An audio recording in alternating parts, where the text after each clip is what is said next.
Okay, we are going to continue. I just want to let you know that we just have a half an hour left. So, yeah, time flies. So the mic is open. Hi, so my name is Gerard Musician. So I guess my question is, or I'll do a little bit of a story here. I had the great opportunity to drive across the country in the 150th, coast to coast and back again. And it seemed to me as I traveled across the country, it was amazing to see the country on the ground as you went through community to community to community. And so, as John pointed out, when you take that in perspective in the history, there's been a lot of work that has been done over the last 150 years. And it's great, it's fantastic. Are we different than the East? You betcha. Every community is different, from one side of the country to the other side of the country. But those differences is kind of what brought, for me, Canada as a whole. So then, when we sit back and we think of the problems that we're facing today, the problems have grown out of 150 plus years of negotiation, if you will. And most of you that are well aware of the history of Canada, that's what Canada was founded on, was on this negotiation. And for Alberta and Saskatchewan, we did our negotiation, if that's what you call it, in 1905. And it wasn't a negotiation. It was basically an equiproportionate dividing of the remaining territories. Why? For immigration, for the rail. Okay?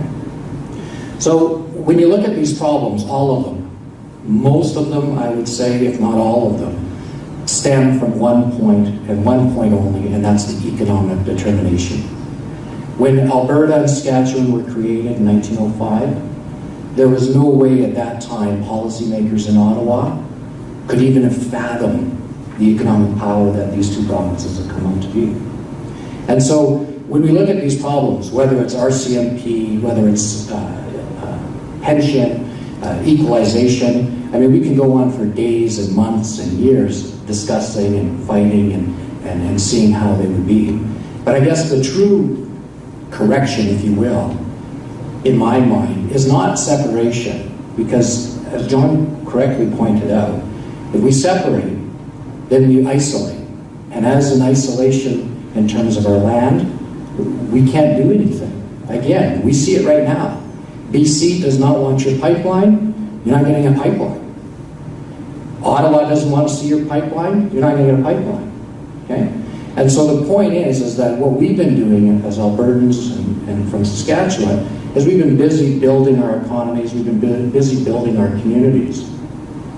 But what we need to do is we need to go back right to the core, right to the Constitution. And if you sit down and you read the 1905 Acts, you read the Constitution, the guarantee is in there. It states every province has the rights, the same rights, as the Confederation provinces, the first, the originals. And if you look at Alberta, Saskatchewan, we do not have those rights. We never had those rights.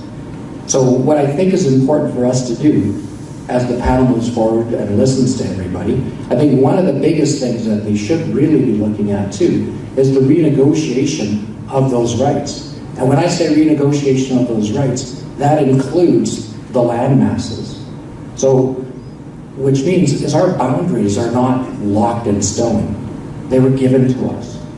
And so again, when we look at all these problems, what I'm hearing is we're seeing all these problems, we're trying to solve it in this box. But the problem is the box is the problem. And so what we need to do is start broadening our solution base, if you will, and start looking at solutions outside the box. It's not about being like Quebec. It's not about being like Ottawa. It's not about us saying, well, we'll just go it alone. You can go it alone. Well, where are you going to get the money from? Where are you going to send your resources? As John pointed out, you're going to send it to Montana until the next Democrat president comes in and says no? We're going to send it through BC. If BC and Saskatchewan, and even Manitoba at that point, are a separate country and they say no, what are you going to do? So you look, what I would appeal to everybody is to look around the world at any sort of landlocked state, and you're still negotiating. In fact, you're at a worse position because you have nothing to negotiate with. They just say yes or no. So I can continue to encourage the discussion, but once again, I guess my advice to the panel would be, don't be so narrow. It's not going to be pension that's going to correct 150 years of wrong. It's not going to be, we're going to separate if you don't listen to us. I'm not a separatist. I've been across the country.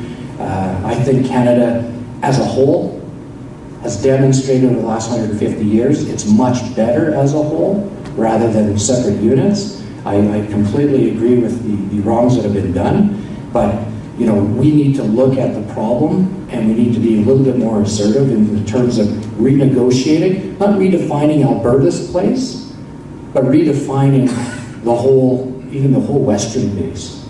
Like, what are we looking at? Okay.